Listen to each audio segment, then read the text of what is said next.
de publier chez Derby Une passion alchimique, un roman qui, selon votre éditeur, est un roman initiatique à couper le souffle. Vous expliquez en préambule que votre roman en 12 phases alchimiques est né de rencontres et d'échanges avec Manfred Kelker. Ma première question, c'est donc, mais qui était Manfred Kelker et pourquoi a-t-il eu cette intuition de lier la musique et l'ésotérisme? Alors, Manfred Kelkel, c'était un professeur d'université, hein, dont j'ai été l'élève autrefois, et qui avait une passion qui était compositeur, un bon compositeur qui avait été reconnu par adoubé les maîtres de son temps, par Boulez, par Dutilleux, par donc tous les compositeurs qui faisaient référence, qui s'est laissé influencer par les voyages qu'il a fait en Asie, en Inde notamment, où il a eu peut-être pas des révélations, mais où son esprit s'est ouvert à différents paramètres qui l'ont amené à essayer de créer des œuvres musicales, mais en se fondant sur des démarches, notamment ésotériques. Voilà. Et ça commence par une rencontre dans une librairie mythique, la librairie de la Table d'Émeraude, dans laquelle officiait Bernard Renault de la Fabrique, que vous avez probablement rencontré. Alors, ma question, c'est est-ce que la lecture peut être une porte d'entrée initiatique? L'idée d'avoir un démarrage dans cette librairie que beaucoup ont connue, finalement, donne un sens très concret et très réel à ce roman. Et comme je l'ai indiqué dans l'introduction, que vous avez bien voulu signaler tout à l'heure, tout est basé sur des faits réels. Mais ensuite, c'est traité d'une manière romancée, bien sûr. Bien Mais sûr. donc, vous voyez, certains reconnaîtront, bien sûr, la librairie La Table d'Émeraude, bon, qui est un point de départ, mais un des points de départ d'un cheminement initiatique, bien sûr. Et, Et et l'œuvre de Kelkel, elle est, elle aussi, point de départ d'un cheminement initiatique. commençons par la calcination. Alors, si le roman pousse à une quête de soi, que pourrait symboliser le héros Cercamone, et puis la femme Selena, et puis le père de Selena Gualdi? Que pourrait-on dire du point de vue symbolique de ces trois héros que l'on retrouve régulièrement? D'abord, les noms sont pas choisis au hasard. Cherkamon, il y a toute une définition, cherche monde,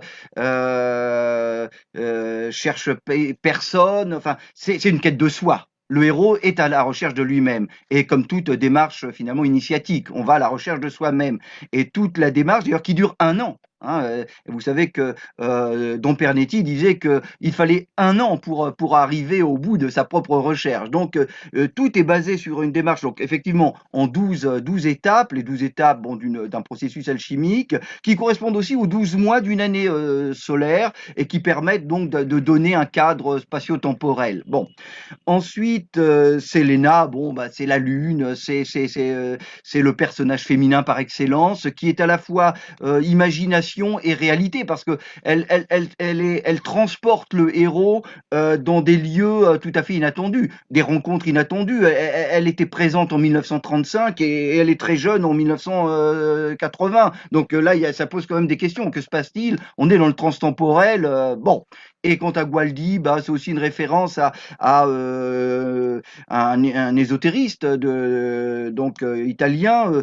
Voilà, ça montrait un peu la diversité des personnages et des approches. Il y a une phrase qu'il faut que vous m'expliquiez parce que j'ai trouvé que c'était particulièrement percutant. Vous dites dans Dissolution, je vous cite, l'alchimie est le yoga cosmologique de la chrétienté médiévale. Alors là, Je voudrais que vous nous en disiez plus pour moi et pour nos lecteurs. J'ai été très lié à quelqu'un, on va dire, pendant les 10-15 dernières années de sa vie.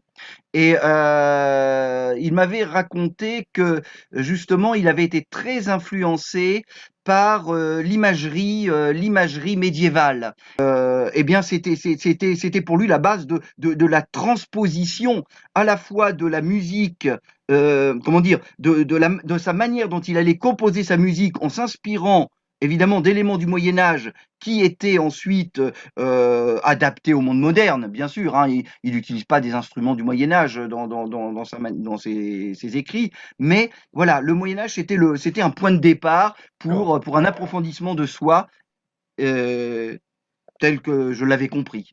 Dans la sublimation, entre parenthèses, sublimation bien sûr, dans la recherche personnelle, sublimation des instincts, vous abordez un long paragraphe sur la question de qu'est-ce que penser.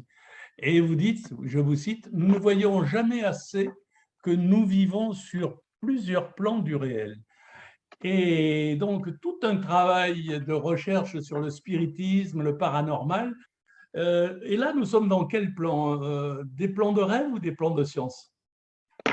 Alors, des plans de rêve, comme vous le dites, Manfred Krelkel m'avait dit que quand il était jeune, il avait pratiqué le spiritisme. Alors, c'est une information qui m'était restée un peu dans la tête comme ça, et avec sa femme, il s'était livré à quelques opérations, mais bon, j'en savais pas plus sur cela, ça m'avait juste un peu intrigué à l'époque.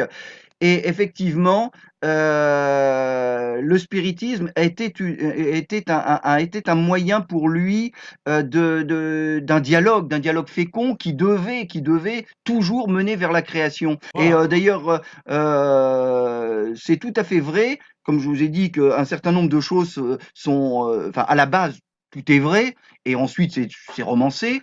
Mais par exemple, le fait qu'il a failli travailler avec le professeur Rhind, donc aux États-Unis, sur justement la télépathie et les choses tout ça. Il était en contact avec ce professeur. Ceci nous amène à la fermentation et aux expérimentations acoustiques. Alors, est-ce lui ou est-ce vous qui avez fait cette expérience acoustique dans le Taj Mahal à Agra? Et parlez-nous un peu du mandala sonore pétrifié à Madurai en Inde. Quand dans les années 70, je n'ai pas la date exacte, mais dans les années 70, quand Manfred Kelkel est allé en Inde, il a effectivement eu l'occasion de visiter les temples, et notamment à Madurai.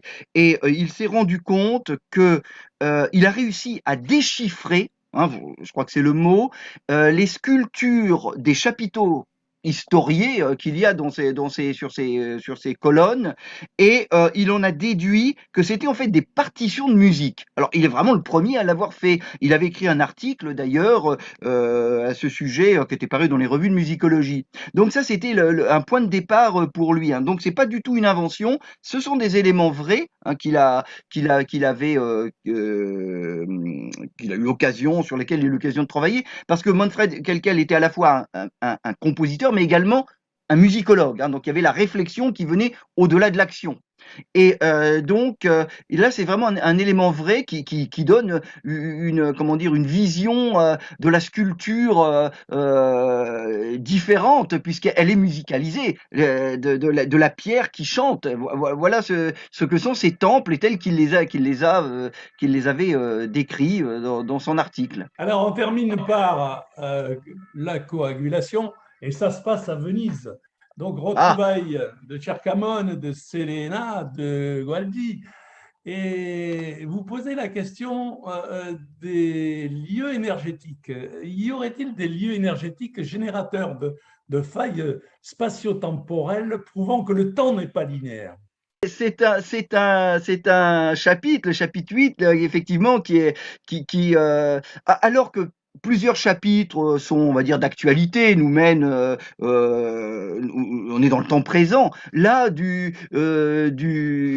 moment à l'autre, on est comme transporté vers ce 18e siècle, dans une ville merveilleuse, avec d'ailleurs l'idée que Tcherkamon a besoin de se procurer un plan de Venise ancien pour pouvoir voir les lieux qui n'existent plus et retrouver justement une sorte sorte peut-être de paradis perdu, je ne sais pas, mais enfin, c'est quelque chose qui le pousse à aller. Et là, pardon.